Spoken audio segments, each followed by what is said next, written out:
So ఇప్పుడు ఎక్కడ చూసినా ఇదే పాట వినిపిస్తుంది కాబట్టి మీరు ఒకసారి పాడతారా మా కోసం? పాడతా మేడం.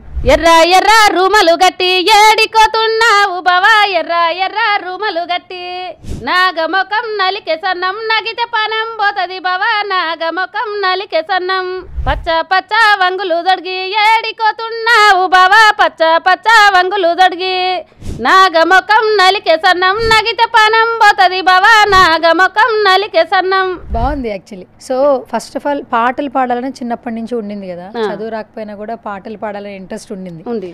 ఈ రోజు ఒక అవకాశం వచ్చింది, ఎంతో మంది బాగా పాడావు మల్లమ్మ అని చెప్తున్నారు. ఏం చెప్తారు మీరు? ఏం చెప్తా, నన్ను మంచిగా ఆదరించిన దానికి అందరికి ధన్యవాదాలు మాత్రమే చెప్పగలుగుతా. నాకు అదే తెలుసు, ఇంక అంతకు మించి ఎక్క తెలియదు.